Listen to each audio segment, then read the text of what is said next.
Hey there, I'm Mr. Beats, and this is a live stream. We're looking at the legacy of Ruth Bader Ginsburg, also known as the Notorious RBG, a nickname given to her by a law student of hers. And well, actually, I don't think it was even a law student of hers. It was just a random one, and she's like, "Yeah, that's cool." Although she probably had never heard of Notorious B.I.G. But yeah, so in this live stream, we're going to look at the legacy, the life of Ruth Bader Ginsburg and her impact on the Supreme Court, but also in American history. I do think she is an important figure. She definitely had a lot of influence, especially with regards to feminism and women's rights. And so I think it's appropriate to kind of just reflect on her entire life. Just going to make sure first, though, that everybody can hear me. Looks like, my volumes on my phone's working good. I will be checking the chat in about 15, 20 minutes. Until then, though, please hold off on asking me questions. I will take questions after that, but I can't really multitask very well with this going on. I did figure out finally how to use OBS so you can see the cool picture and then my social media stuff and my book information. So yay! But yeah, let's just review about Ruth Bader Ginsburg here. She was born March 15th, 1933, which just so happens to be the same year my grandma Beat was born in. She was born at the height of the Great Depression. Her family struggled through the Depression just like millions of other American families, so had a pretty rough time there as a child. In Brooklyn, New York is where she grew up. Her mother was really influential in her life. She was the one who really pushed hard for Ruth to excel. By the way, Ruth was born Joan Ruth Bader. But yeah, her mother really pushed her hard in school and said, "You're going to be someone when you grow up, and you're going to go to college, and you're really smart, and you can do this." And just a really good influence on her. Unfortunately, her mother died the day before her high school graduation, so that was a very traumatic event in Ruth's life. She did go on to college, though. She kicked butt in college. One of the few women who actually attended college, got into Harvard Law School. Yeah, Harvard Law School. She was there in 1956. So I want you to imagine how Harvard was in 1956. Yeah, pretty sexist. She was just not one of 9 women out of 500 men in Harvard Law School. In fact, one of her professors is quoted as asking her, and I quote, "Why are you at Harvard Law School taking the place of a man?" She did do well there, though, and she later transferred to Columbia Law School, which, of course, is it's probably the best law school in the world. It still continues to be. I'm not sure about in the 50s, but she graduated tied for top of her class from Columbia. She went on to be a professor at Rutgers down in New Jersey, and later returned to Columbia as a professor in New York. She definitely was a popular professor.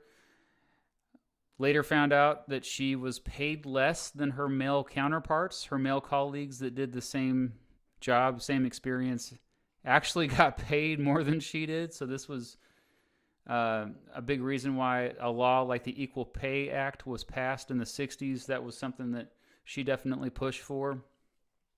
In 1970, she co-founded the Women's Rights Law Reporter. That's a publication that was the first of its kind, focusing on law in regards to women's rights. 1972, 2 years later, she co-founded the Women's Rights Project at the ACLU, and then the next year became its general counsel. So that's when she actually became a practicing lawyer, volunteered much of her time, and it was definitely a passion for her. Like pretty much every case that she dealt with litigation basically it revolved around gender equality and women's rights. In 1980, by that time, she had gained a reputation in the country, caught the attention of Jimmy Carter, President Jimmy Carter at the time. He appointed her to the U.S. Court of Appeals for the D.C. Circuit, a pretty nice spot. So she was now a judge in a federal court, and she served there throughout the 80s. Definitely got a lot of great experience there, and was one of the contenders in 1993 after Byron White, he no longer was there in the Supreme Court. Bill Clinton nominated her on June 14th, 1993 for the U.S. Supreme Court. She would be the second woman to ever serve on the U.S. Supreme Court, by the way. And she actually, when they questioned her, she didn't answer every question. She was a little wasn't as transparent probably as most would like, but she was viewed as a moderate. They literally viewed her as a moderate. And get this, the Senate confirmed her by a vote of 96-3. 96-3.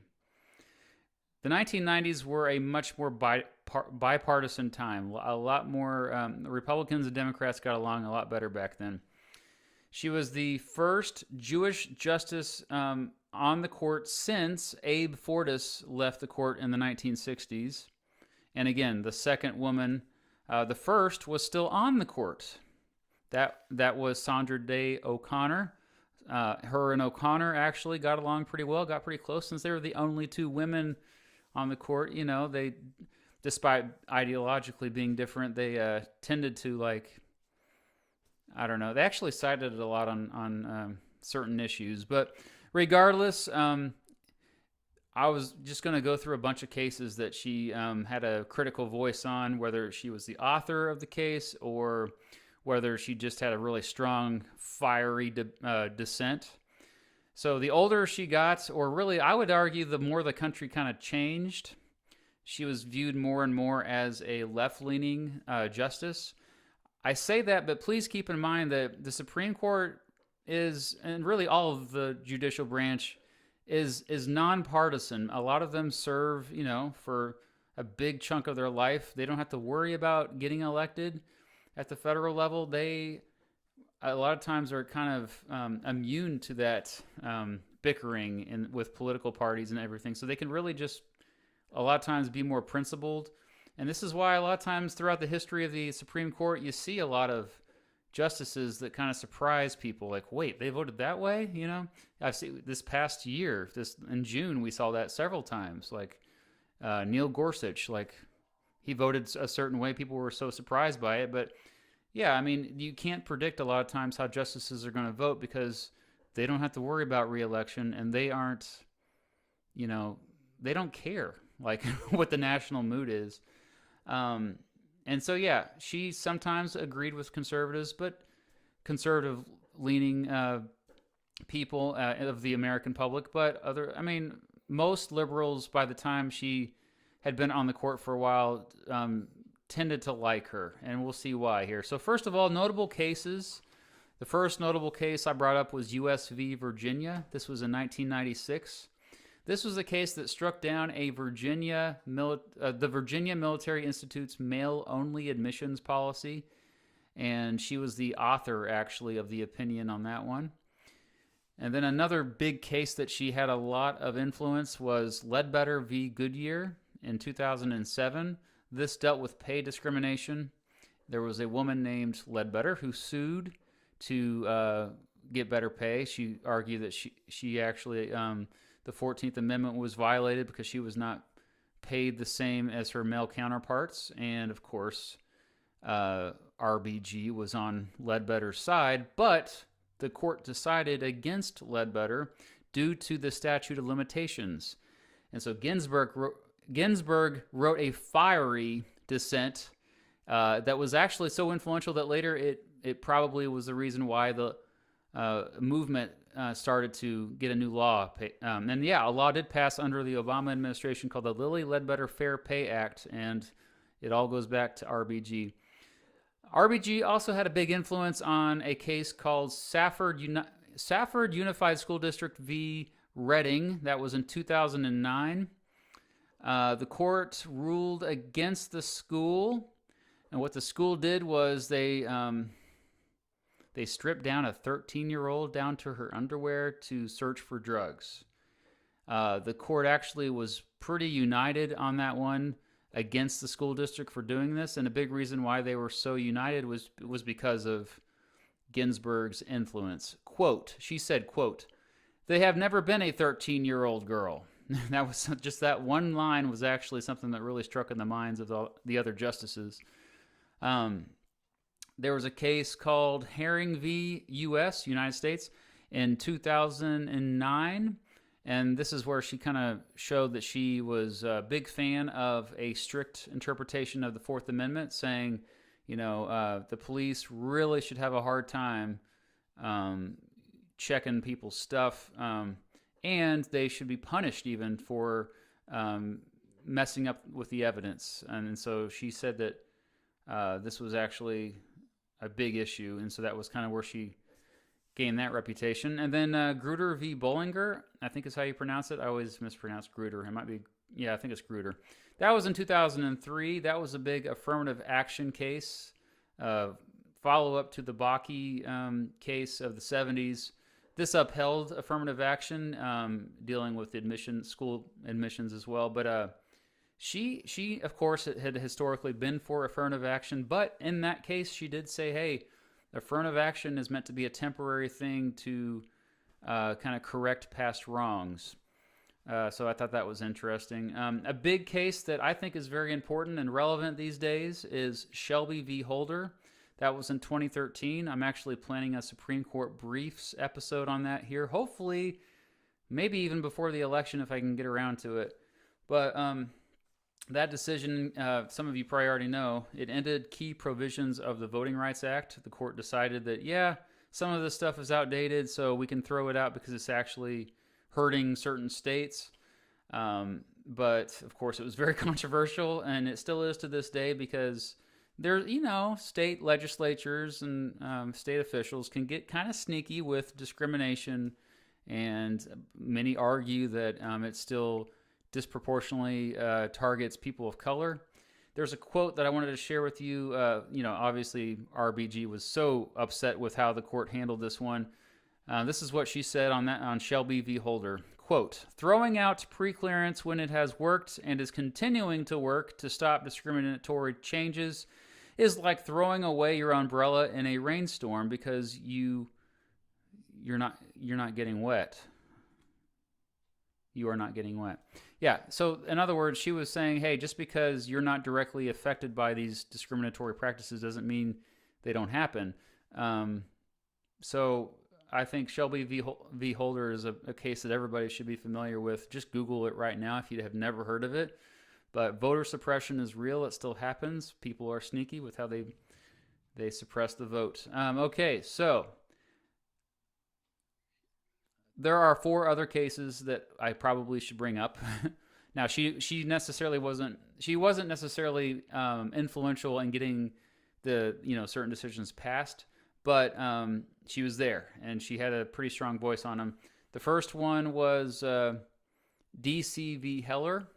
D.C. v. Heller was really that Supreme Court case in 2008 that I would argue further strengthened the Second Amendment, made it more clear that the Second Amendment was for personal protection. It was so much more, protection first and foremost. But it was a little more complicated than that. But regardless, Ginsburg was against the court's decision on that. She thinks that the Second Amendment should be more have a more narrow interpretation, meaning people shouldn't have as much freedom with guns. And so a lot of people did not like Ginsburg based on her stance with guns rights. Another case, Olmstead v. LC in 1999. She actually was influential in that one, I would say.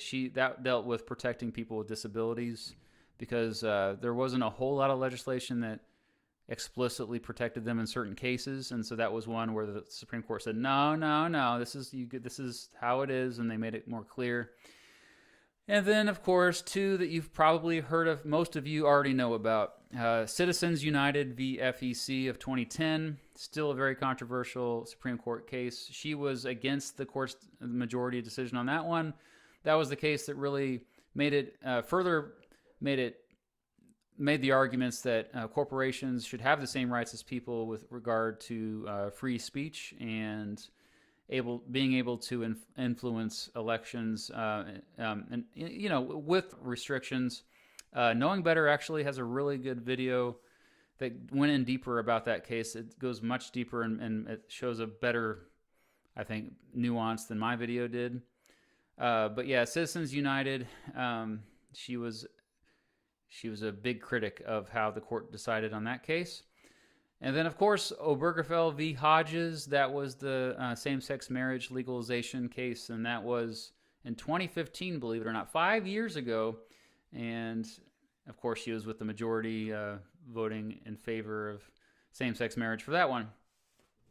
Ruth Bader Ginsburg never missed a day in court and up until 2018 when she was struggling with cancer. She got cancer 5 different times, but kept fighting up until the day of her death, which she did die of pancreatic cancer at the age of 87 on Friday. That was the 5th time, though, she had cancer. It was amazing that she had been able to fight for so long. Despite health problems, she was still dedicated to the Supreme Court. And like I said, she was pretty reliable, even as far as like had a personal trainer, like famously up until the end there. She tried to exercise regularly. Of course, she got criticized for being ideological, and sometimes she did seem to be that way for sure. I would say that her influence was greater than most Supreme Court justices in recent years, just because she was very outspoken, and the fact that she brought up issues that the other justices did not. She made her colleagues actually think about things that they hadn't thought of before. And I always tell my students the Supreme Court is the what if branch. They are the ones who look at things literally case by case, because there are so many nuances and so many scenarios that could pop up, and she offered such a fresh perspective, and then in the process became this big feminist icon. That it's her legacy, I think, is huge, and everybody, even if you disagree with how she decided on cases or her ideology, you should probably at least respect her role in American history. She probably should have retired during the Obama administration. But her brain was always it was still firing on all cylinders. Even at the age of 87, she was very sharp, cognitively there. I get why she didn't want to leave it. And of course, there are judges today in this country at the lower level courts that are in their 90s, and one that I think was over 100, if I remember correctly, that refused to retire. But yeah, I think she's an important figure. So I just wanted to kind of have this live stream to look at her legacy. Ruth Bader Ginsburg, notorious RBG. I'm going to go to the questions now. It's been a few minutes.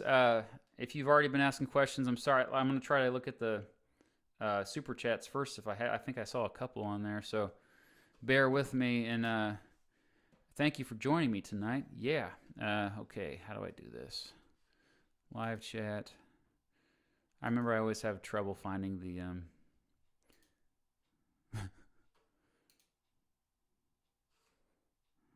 well, let's try that.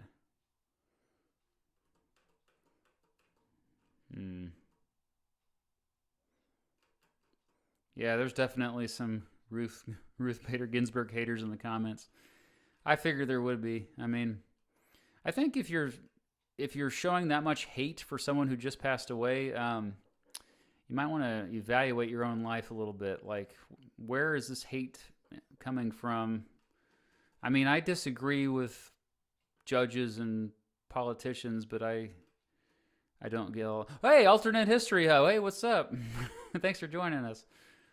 Uh, well, I thought I saw super chats, but I don't see them anymore. So, oh wait, there. Okay, on my phone I see them. So John, oh, I love the picture by your head. Thanks, John. Yeah, that's one of my favorite ones I found. I found that a few years ago. Maybe I just got one. If you have another one, okay.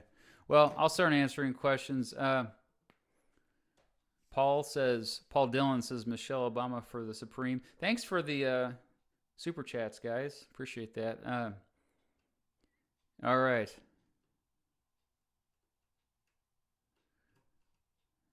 All right. Sherlock Holmes says, Mr. B, where do you get your news from? What is your preferred source of media? I personally like news outlets that are the least biased as possible. Well, this live stream is sponsored by News Voice. No, not really. Yeah, News Voice I do actually check quite a bit. I'm the guy who, if I see an article and it's like, I'll immediately check another article from the opposite side of the political spectrum.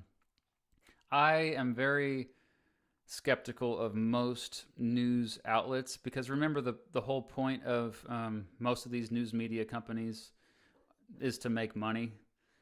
They want you outraged. They want conflict. They want us to hate each other so that we will produce conflict because then we like to watch that conflict and then it drives up their ratings and then they get more ad revenue. So be aware of that. Be cognizant of the fact that they want us to hate each other.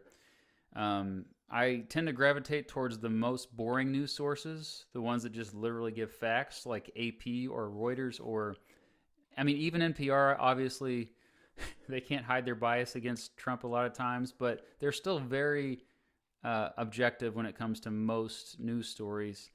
Yeah, anyway, I love that question. Zane, thank you for the... oh my gosh, this is a great question. Zane Rossler, thanks for the super chat. What will be the 28th Amendment? I do think we're going to see another amendment to the Constitution within the next decade. That's my prediction. I think it's going to deal with voting. Either it be something to do with the Electoral College or something to do with money and politics. I think there has to be some kind of change to the Constitution because Citizens United, the court actually, in my opinion, got it right. I think that the way the Constitution is, yeah. So you're going to have to alter things of the actual original text of the U.S. Constitution. By the way, on my birthday, I plan to release a wish list video for all the amendments I want added to the U.S. Constitution. So I've actually started that list a long time ago, and I always wanted to release that video. So hopefully right around the time of the election, I'll release that. Ruth, okay, Jordan Park, thanks for the super chat. He says, they say, Ruth Bader Ginsburg, okay, that's a typo. Was a Maoist freedom fighter terrorist in the early 70s. Don't forget her true past. Yeah. All right, well, I think so. That's kind of going back. There's definitely some rhetoric against her in the 70s that portrays her as a Marxist, and it's typical Cold War stuff. So I think maybe that's what you're referring to. Freedom fighter, though, that's interesting. So are you saying that she was one of those that had a gun and bullets, and she would go around in the bed of a truck and kill capitalists or something? Is that what you're saying, Jordan? Yeah. But thank you for the super chat. Hey, Nupun, Sharma, I recognize. Thanks for the super chat. Alternate history question. What would 1936 have looked like if it was a rematch of 1932? I mean, Hoover, that's so far-fetched. Hoover, I think, there's just no way he would have came back in 36 and tried to... Although he did have a bit of an ego, as most presidents do. So say Hoover did come back and he tried to defeat FDR. Well, you got to remember 1936, it didn't matter really who was running against FDR. Things were starting to turn around. And things were so bad in 1932, 1933. So bad, like worse than 2020. A lot worse than 2020 even. Because it was more than just like unemployment. It was the fact that literally millions of families didn't have enough to eat. They didn't have access to health care. They didn't have the social safety nets that we kind of take for granted today. And so, yeah, because things were getting better, I don't think it would have looked virtually the same. I think no matter who the Republicans ran against Franklin Roosevelt in 1936. So, would I debate Steven Crowder on the Electoral College? Yeah, of course. Bring it. I bet you we'd get along pretty well, too. All right. Will you be talking on Discord after this? I'll try to go on Discord more. I'm sorry I haven't been on there very much, but I do have a Discord server. The link I'll share, or if somebody wants to share it in the chat. It's a fun place. There's some cool people on there. The best memes ever you'll ever see. We have good debates. People are generally pretty nice on there. If they're mean, we kick them off. So, Patriot Raven, that's a cool name. Thank you for the super chat. Do you think Ohio will remain a bellwether state for election since it seems to be becoming more conservative throughout the last decade? Yeah, that's an interesting transformation. Ohio, more than any of those former swing states, for many years Ohio was a swing state. Now it seems to be more conservative. I looked at the latest polls of Ohio, and it still seems like it's close. But I think Trump has a good chance there. And so I think a big thing about Ohio is that, the jobs continue to keep leaving. And the Democrats just failed at resolving that in Ohio. And when you have such a Rust Belt state that's still trying to get over what started 50 years ago, and Democrats for many years just repeatedly messed up. I mean, sure, the Republicans may not be ideal, but they're just going with the other sides. So that's why I think Ohio has went more conservative in recent years. And I don't really see that. I think it's going to be I don't see it going back to the Democrats fully anytime soon, honestly. All right. Darius Dennis. I recognize that name too. Thank you, Darius. For the super chat. Should Congress freeze the number of seats in the courts? Oh, are you talking about the Supreme Court, I'm assuming? Well, they would have to pass an amendment to the Constitution to do that, if that's what we're referring to. There historically have not been 9 members on the Supreme Court. When they started, it was just, I believe there was only 3, and then 5, and then it wasn't until like later in the 1800s where they had 9. And then many times they voted with, 7 or 8. When Franklin Roosevelt tried to pack the Supreme Court in the 1930s, he actually, I know he got criticized quite a bit, and I've criticized him in the past for that, but he actually had stipulations where, like, they just have to retire. Like, if there wouldn't be, like, if they don't retire, like, say we have a Ruth Bader Ginsburg in there, and where she's like in her 80s and she refuses to retire, then that means the new president gets to nominate an additional justice. That's what he was really calling for. It's actually a bit more complicated than just add members to the Supreme Court. But I don't necessarily think so, to answer your question. I think 9 people deciding the fate of this country we probably need more than that with the judicial branch. So I think gradually expanding the Supreme Court makes sense. We should also gradually expand the House of Representatives too, as well, in my opinion. All right. Let's see. I'll just randomly pick one. Will Mitt Romney vote against the Supreme Court nomination from Trump? Well, so far we have Murkowski and we have Susan Collins from Maine who have said they're not going to vote.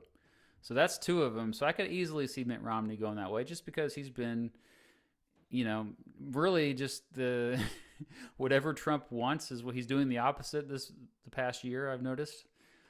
Vanilla Ike. Okay, thanks for the super chat. Would you rather have a Supreme Court justice serve until there's a certain age or have term limits? I think term limits makes more sense because what if you get a justice in there like Brett Kavanaugh? That he's a youngin'. I think he's only like what 48 or something, or maybe he's in his 50s. I don't know, but he could live for 40 more years. So I think 20 to 25 years. That's a reasonable range for a term limit for a Supreme Court justice.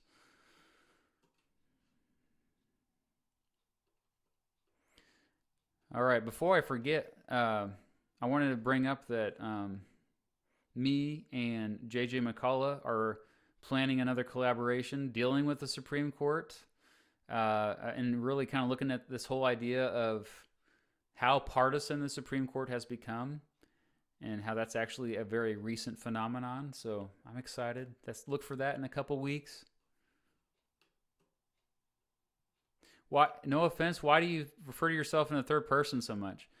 It's because Mr. Beat just likes to pretend like he's not himself. So Mr. Beat has a hard time with his identity. Okay, sorry. Yeah, I'll take more questions here.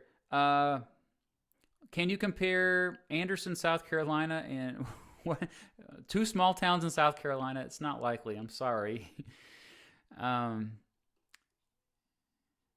Can we honestly just ask why getting a justice on in an election year in 2016 was okay, but 2020 isn't? Oh, yeah. I figured this question would come up.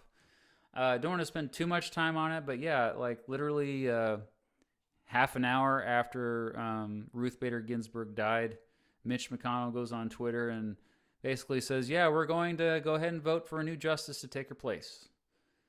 And remember, Senator Mitch McConnell 4 years ago in 2016, after Antonin Scalia died in March 2016, McConnell, he's like, no, we won't take any of the nominees from Obama because it's an election year.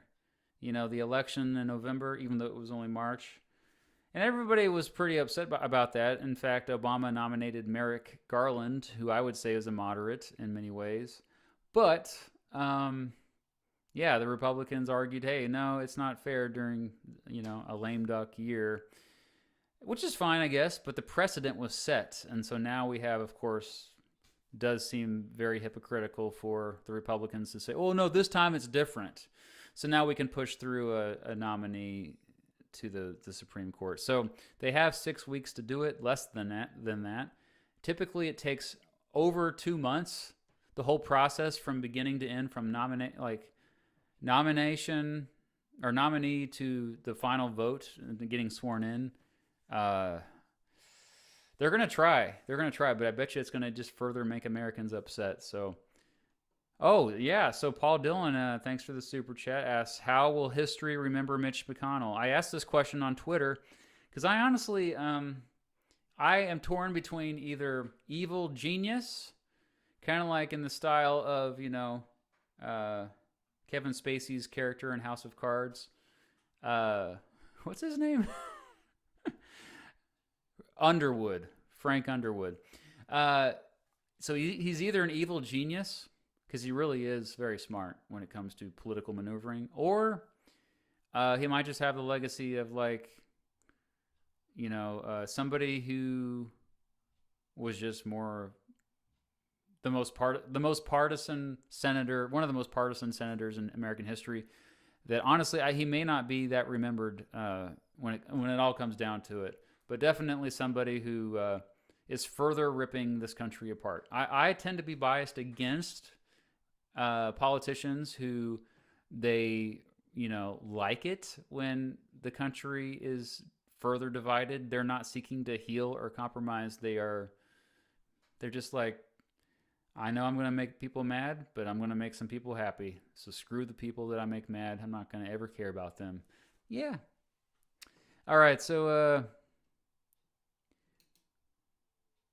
why is the Senate so important? Ooh, the Senate is so important because of their powers they're the ones who they write bills and they pass laws.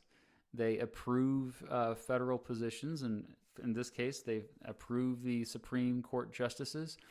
Do remember that the president nominates the Supreme Court justice, but the Senate has to approve of them. So don't necessarily assume that the Senate's going to approve of them just because, they're the same political party as whatever, as the president. There's been surprises. All right. What if Humphrey won in 1968? I think that it would have been kind of similar to 2020 if Biden wins, because Biden is certainly an establishment type. He's been in D.C.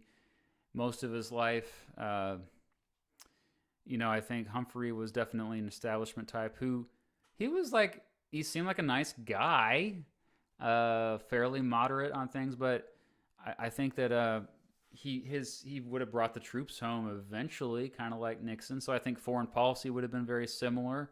You might have seen a few differences with economic decisions, but him and Nixon actually agreed more than they disagreed. That's the funny thing. Nixon got elected in 68, though, because of that. I think more Americans craved that law and order type of candidate. So it was more about character. Well, Meme Lord 5000 is asking the same question several times. They must be passionate. I guess I'll answer it. Why do the senators not keep their promises? I mean, a lot of representatives and senators actually do keep their promises more often than you'd think. But yeah, like I think the root of a lot of the problems, why Congress only has a 13% approval rating last I checked, is because they people think that their local representative, their local senator is fine. And they're like, yeah, they're doing all right. But then they view the Congress as a whole as broken. But really, it's all of them. It really is all of them. And it's because they accept bribes and because there's too much money into politics. So you can you essentially have corporations that just buy politicians. And then the politicians retire. Then they work for those corporations. This is something, corporate welfare is a huge problem that both Republicans and Democrats agree it's a huge problem, but nothing gets done about it because these corporations have so much power over the government. So I hope that's one thing that can help us unite. Patriot Raven again. Thank you. Do you think it's possible Roe v. Wade will be overturned if Trump's nominee goes through the Senate, making it 6-3 DR? Well, we used to think that John Roberts was just surely going to overturn Roe v. Wade, but doesn't look like he's going to. So the thing is, I don't necessarily think that it could happen. I mean, there are justices who have said that they disagree with Roe v. Wade, but they understand why the court decided that way in the 1970s. So it could happen. It depends on who the justice is. If it's definitely an ideological justice who's like, you know what, I'm going to bend my interpretation to get rid of abortion. I think it's possible. It's still like going to be, it's just like President Trump, he nominates justices and they end up voting in a way that he disagrees with. He didn't even see that coming. So that's one great thing about the Supreme Court. That branch of government can't be bribed like the legislative branch can. Good question. Dunk Achino. I hope Gary Busey gets the nomination. Me too. Thanks for the super chat. Also, Lycan Rock Games. Thank you. How do you think the courts will rule on counting absentee ballots? This is an interesting thing. If the Supreme Court ends up getting that nominee through, and then they have to end up deciding if the election is contested, which could happen, that would be a little messed up. But as far as absentee ballots, I think you're going to have to maybe be more specific with your question here. Like, I think every absentee ballot should be counted. It may take a while. we might have a week of uncertainty in this country, which is a little scary. But I'm thinking that the courts are going to have to do their jobs and actually interpret the law in a non-biased way. Otherwise, who knows? It's going to be rough. All right. What is the best country in the world, in your opinion, pre-COVID?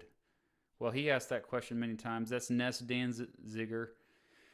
The best country in the world, period, was the United States, and then pre-COVID. I mean, I'm serious. I love this country. I absolutely. I mean, clearly, I have so many flags, American flags around. Also, other countries I like. I always liked Iceland. I always admire what they're doing. All right. Where do you stand on the political spectrum? I'm thinking about doing a live stream, not tonight, but maybe soon, about like me just taking different political spectrum tests, so you can kind of see my me going through it in real time, so you know that I'm not recording it ahead of time and making edits. You might be surprised. Actually, I know you will be surprised on how people call me a radical centrist or somebody who just like, it's because I don't like to label myself. Yeah, so it would be all over the place. I can tell you that much. Meme Lord 5000. Metroid Nerd 9001. What drove you to vote in the primary for the first time in 2008? Good candidates and bad candidates. Candidates that I was like, oh, I hope they don't make it to the general, and good candidates like, oh yeah, this is inspiring. So I did vote in both the Republican and Democratic primaries in 2008. Question says, denounce socialism as evil. I'm black. Okay, you're black. What does that have to do with anything? Why would you say that? Who cares what your skin color is? Okay, with regard socialism, look up what socialism is. Do you think it's a political system? Do you think it's an economic system? Go watch my video that explains the difference between socialism and capitalism and communism. If you've seen it, I apologize, but I have a feeling you haven't seen it. If Trump won re-election, how will the GOP and Democrats be like moving forward? Ooh, it would be rough. I know that there's a lot of angry people in this country. There's a lot of angry people. He would have to concede some things. He would have to be more uniting. He has not been uniting. He's been divisive. And I mean, there's a scenario where it could be Trump gets elected, but the Republicans lose the Senate, and so you literally have nothing getting done for another 4 years, even less getting done, I would say, in Congress, and unless they override vetoes, I don't know, but maybe you'd see more compromise between the parties. All right. Rick Carter, what was Trump's reaction to Ruth Bader's death? Well, I think he was like, oh, she's a nice lady. I think that's what I remember. Synthetic Band 101 says, what if Wallace ended desegregation in 1968? You mean like, oh, like he resegregated? Segregation now, segregation forever. I mean, look at our neighborhoods now. We're still segregated. We're more segregated in public schools in 2020 than we were in 1968. Does that answer your question? Oh, Mr. Beast getting salty. Fighting Puma. You supported me before. I remember that. Thank you for your support on here. Do you think Roe v. Wade will be overturned? If you were to ask me that before RBG passing away, I would have said no. Now I do think it's a slight possibility, but still it's unlikely because of the fact that it's weird to me how many people, I guess I used to be like this when I was younger. I used to think that, oh, you overturn Roe v. Wade, abortion will go away. It won't go away, okay? It's not going. So if you whether your thoughts, whatever you think about abortions, which most of us don't think that should happen, although a lot of us do think that women should have the right to choose, regardless. Is that going to end abortions? You need to think about that. If it's overturned, then I imagine that you'll see Democrats like making laws to kind of work around that. But I think there's a 30% chance it will be overturned if Trump's nominee gets in there within the next 45 days, 43 days. All right. Worst Supreme Court. Oh, wait, there's another super chat. Jimmy John, hey, thanks again. Do you think Al would handle 9/11 better than Bush? Oh, Al Gore. I think Al Gore would have handled it very similarly. I don't think he would have went to war in Iraq. That's a big difference. But as far as right afterwards, I think it would have been very similar. And I think Bush going into Afghanistan to hunt down Al Qaeda, I think most people agree that was the right move. It was when people started to get, no, Bush, in 2003 when they invaded Iraq, which had nothing to do with 9/11. So that was when, that's where I think Al Gore probably would not have done that. I could be wrong, though. All right. Will you compare Iowa to Nebraska? Maybe. I've already compared Nebraska to Kansas, though, so I don't like to do too many duplicates, but, what do you think of conservatives? I like conservatives.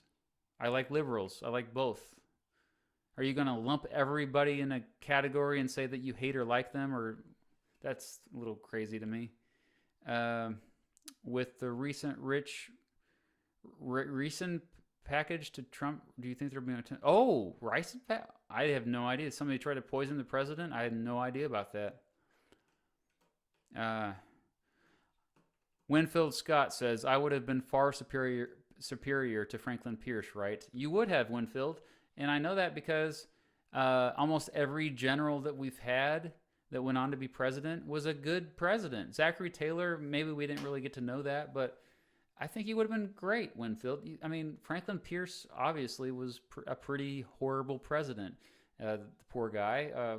Not that he had a pretty tragic life. Tragic life of a doughface. All right. A lot of what if questions here. What if Ford, 3 pizza slices says, what if Ford his assassination succeeded? That means he wouldn't be president anymore. Well, he didn't have a vice, so it would have been the it would have been the Speaker of the House who would have taken over, which I don't remember who was Secretary or Speaker of the House in 1975. When did he get shot? 1975 or 74? I don't remember. Lennox wants to know, who did I vote for in the primaries of 2008? I voted for Ron Paul for the Republicans, and I voted for Barack Obama for the Democrats. Ryan says, do you approve of William Henry Harrison? William Henry Harrison was a jerk to the Native Americans. He really screwed them over with treaties and manipulated them and unjustly killed many. And now, as a president, I think he had potential to be actually decent, and that's why I put him in the C category when I did my tier list. What would happen if Adlai Stevenson won? I think that actually the country would be further to the left politically than earlier on than they did, basically get to a lot of the left-leaning legislation sooner that we saw later in the 1960s. He was, I think, definitely, clearly more in that direction. Blue Thumbnail, thank you. What do you think about RBG's indigenous track record? You missed my super chat. Okay, I'm so sorry. I don't know what happened there, Blue Thumbnail. Are you referring to the most recent case? If so, let me look this up here.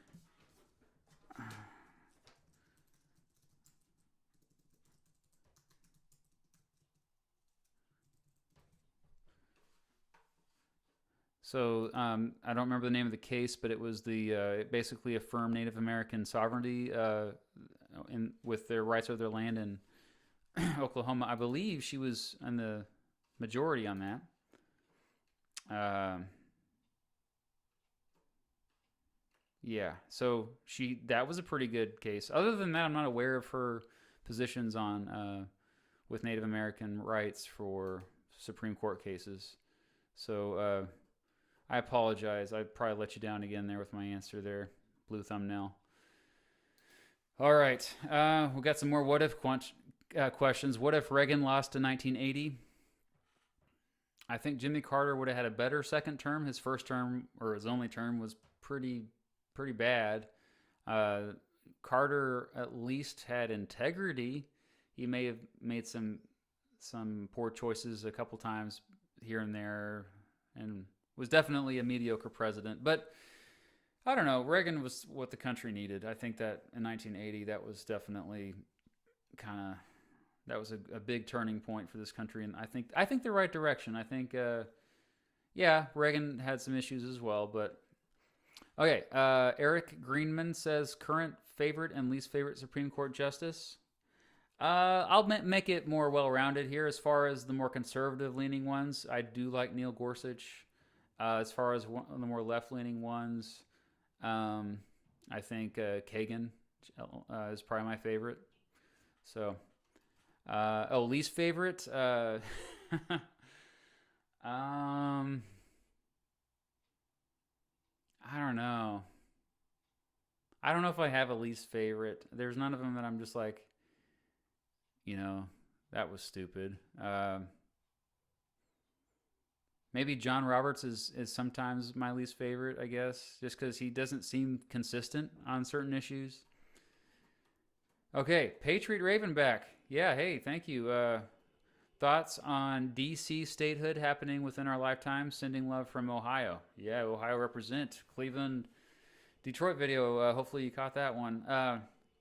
I think that it will happen in our lifetime. I think that before, like a few years ago, I would have not thought that, but I've seen a lot more people passionately kind of push it. Now, I think actually Puerto Rico will get it before D.C. How about that? Because it seems like for so long, they've there's been so many people upset about that, and I think that it has more momentum now than it's had for a long time, so I can see that happening first. All right, we're going to do about 10 more minutes here. If you're just now joining me, thanks for joining us. We started it off with the legacy of Ruth Bader Ginsburg. If you don't know this, I have a whole series dedicated to Supreme Court cases, both major landmark ones and also more obscure ones that I think are either cool, important in their own right, or just interesting. Like the one about tomatoes, whether or not tomatoes are Nix v. Hedden. The one about whether or not tomatoes are fruits or vegetables. Favorite David Bowie album. I don't know if I have one album that's my favorite. I'm sorry, Lennox. I'm a big Bowie fan in terms of I respect what he accomplished, his how innovative he was, but I was not a huge fan of David Bowie. User 3937 says, what if Trump loses in 2020 but runs again in 2024? I just don't know if he'll be alive then, honestly. He's old. He's an old man. So is Biden. I don't think Biden's going to run for a second term if he gets elected the first term. I mean, these guys are barely keeping it together in 2020. But I can see Trump Jr. maybe making a run for it, or maybe, who knows, Ivanka? I don't know. All right. Do you think Mr. B will Trump? Do you think Trump will win re-election? He broke 3/4 rules for the one-term prez. Oh yeah, I've heard of that. That's that one. I forgot that one guy who has that little criteria for getting reelected. So economy broken, opponent not in primaries, party unity not unified, approval rating not at 50%. Yeah, it's interesting. I've said this before in a live stream, but I usually have my economics students predict who will be the president purely on economic data. The thing we look at the most is the misery level index, which measures inflation combined with unemployment. You already know unemployment probably it's still pretty high. It's going down, but it's still way higher than it was before the pandemic. Now, inflation has been the saving grace because inflation hasn't been too bad. It's still been so. I think things are still going to be fairly cheap. Yeah, I don't. It's that's why I think he still has a chance. The polls have tightened, even though Biden leads like 7.5% over Trump nationwide. It doesn't even matter because remember the Electoral College. Another crazy thing is that Hillary Clinton actually was only leading Trump by like less than 3% nationwide. So more than double the support that Hillary Clinton had, but Biden still might lose. It's crazy to think that Biden could have 6 or 7 million more votes in the popular vote than Trump and still lose this election. So, like I said, that if that was to happen, you'd see a lot of people protesting, like more than you probably have seen in a long time. Mr. Beat is a secret Trump supporter. Most Trump supporters are not secret supporters. You know who they are. There's this guy that drives around in the town where I teach. He has 2 giant Trump flags in the back of his truck, and he's honking at people that agree. Like, do you see that with Biden or any other candidate? Like, the Trump supporters are passionate. It is a cult of personality. Like, I hadn't seen it since I've never seen anything like it in my lifetime for a president. JFK is the closest we come to it in the last maybe all of American history. It's a pretty crazy thing. If you like Trump, you're gonna let everybody know about it. Andrew says, "What are your thoughts on ranked choice voting?" Yes, keep your eyes on Maine to see how it works out. They're doing ranked choice voting for the first time ever this year for the presidential election, for the all the elections. I think it's going to be great. I think it's going to help unite our country. Ranked choice voting is the way to go. That's one of the amendments I'd like to see to the Constitution. Mr. Beat, in your opinion... Oh, I lost it. It scrolled down. Sorry. Okay. Oh, okay. Thoughts on Justice Earl Warren? I think Warren was definitely somebody that surprised a lot of people with how, he became like this activist sort of justice who made sweeping changes. And of course, Brown v. Board of Education was the biggest one. Definitely, like almost single-handedly made the Supreme Court more way to the left. I think a lot of his decisions, not legislation, his decisions ended up being for the better. So yeah, I think it worked out, but you want to avoid having justices that are kind of so like activists like that. Yeah. Do you think that polls are missing the secret Trump vote? I don't understand. Anytime people say I don't believe polls, like these same people believe other polls. They believe in polls that favors their candidates. So I think the polls have gotten better and better and better. The data has gotten so much better that, yeah, we should pay attention to the polls because I think they're more accurate than they've ever been. They're not perfect. I don't think there's a secret vote. I think if Trump wins, it would be a surprise. It really would. Because even the swing states, even Florida, Michigan, Pennsylvania, a couple others, really Texas now is even close. Arizona is not even close. I mean, it's almost guaranteed that Biden's going to win Arizona. So even the swing states, Trump is struggling in. If Trump pulls off Florida, the Florida miracle, though, then, that's what I'm saying. He could still pull this off. All right. Thoughts on Thomas Sowell? He's great. I like that dude. Trump will easily win Florida. Joe says that. Everybody hear that? Joe says Trump will easily win Florida. I just wanted it to be on the record, okay? He seems very confident. How do you know, Joe? How do you know? What's your evidence? Okay. Sorry. B, would it be okay if you did a court brief on the case Bivens v. 6 unknown named agents? I heard about that one.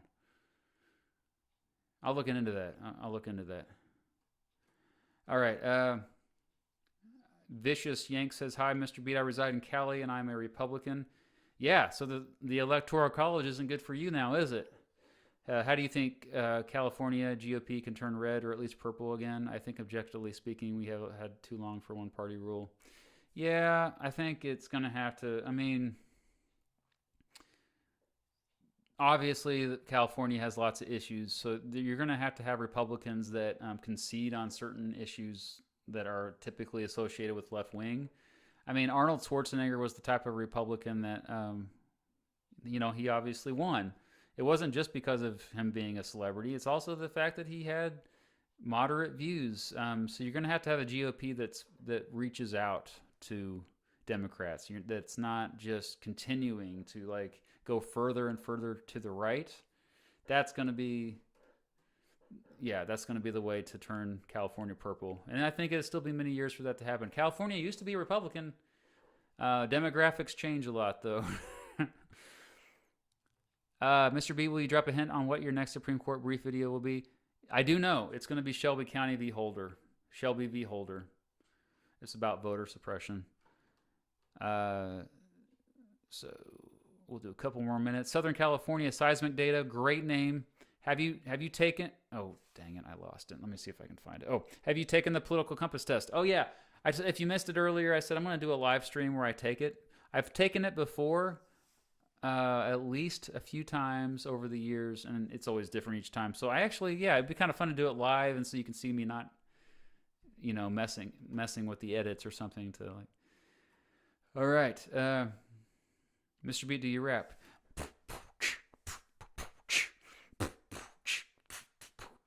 My name is Matt Beat, and I like to teach. I don't know. My name is Matt Beat, and I like to teach. I like history and geography. I like to rap freestyle all day long. You can sit there and listen along. Yeah, I don't know. That's just off the top of my head. I try to rap. Listen to my George W. Bush song. I rap in that. Bartley the shopkeeper says, Jefferson v. Adams. Jefferson versus Adams. Give me your hot take. Best friends turned worst enemies. Turned best friends again, and they died on the same day. How cute, which just so happened to be July 4th. So fitting. But yeah, Jefferson and Adams, man, that's an example of what's wrong with what's going on today. So much just freaking partisanship. Tribalism has gotten so bad. In 1800, tribalism was bad too. And imagine, this is like 24 years after the republics began. You have the country so mad at each other, like it's like, well, maybe we should, split up already. And you can almost you had the first kind of like preview of what might happen later on with the Civil War in 1800. Oh, good. Good to hear that, unpopular streamer. I hope you become more popular with the streaming. Hey, Nipun Sharma, thanks again. Will the South turn blue in our lifetime? Georgia, I think, will. I think Florida will. But keep in mind, I do think there's going to be other states that stay more red because that's just how it happens. But yeah, I think Alabama, Mississippi, I just don't see that happening in our lifetime. Maybe Louisiana. Probably not Arkansas, not Tennessee, no. Thoughts on Chuck Schumer? Well, it's pretty similar to my thoughts about Mitch McConnell. We'll leave it at that. Skype versus Zoom. Clearly Skype, because I have nostalgia for Skype from the earlier days of the internet. Oh, yes. A good time. Oh, man. I'm going to have to end this. It's been an hour. I got to go put my daughters to bed. And one more question about BLM. 88 Prenzo says, do you think that the BLM protests are hurting or helping Trump? I think lately they've been helping Trump. And it's not because of necessarily the BLM in particular. It's just what's associated with the BLM. It doesn't even, the media has portrayed them as a more and more radical group, and some of them may be, but that doesn't mean that all of them are. And it's a very decentralized group. And just like Antifa, it's like, they don't even have like a leader or so like I don't even know how you categorize a group like that. But what they do is they always, what the media always does for any group, and they do this with conservative groups as well, they just take the craziest side of the group or craziest sect or branch of the group, and then they just say the whole group is like that. Yeah, makes it easy for them because heaven forbid we have any nuance, right? All right, we'll end it there. I think I might. One more super chat. Thanks, the Grand Tamburini. Do you think popular historical fiction like Hamilton help or hurt historical literacy? I think it helped. I think it was a net positive. I mean, I obviously have criticisms of that musical. I'm not a big fan of musicals myself, but I can tell you that single-handedly it brought more kids into loving history than most things of the past 10 years. It really did. So I want to end this by saying thank you. You're amazing. Don't forget to vote. Rock the vote. Register to vote because the deadlines are coming soon for every state. If you're not registered, it's really an easy process. You can probably do it online. I want all of you in the chat who are American voting. If you're from outside the country, vote too. That's the only way we can be heard. If you go out in the street and protest, a lot of times that's a good way to be heard too, but we all got stuff to do. We got to make money and take care of our kids and stuff. So it's simple. It's a simple way to let the government know, we're the ones. We are the ones that you should be serving. It shouldn't. We don't serve the government. They're our public servants. Your vote does make a difference. I know that sounds cliche, but it's so freaking true. Vote, okay? Look at your registration dates. It's coming up quickly. We got like 43 days here, folks. All right. Thanks for joining me tonight. You're all amazing. And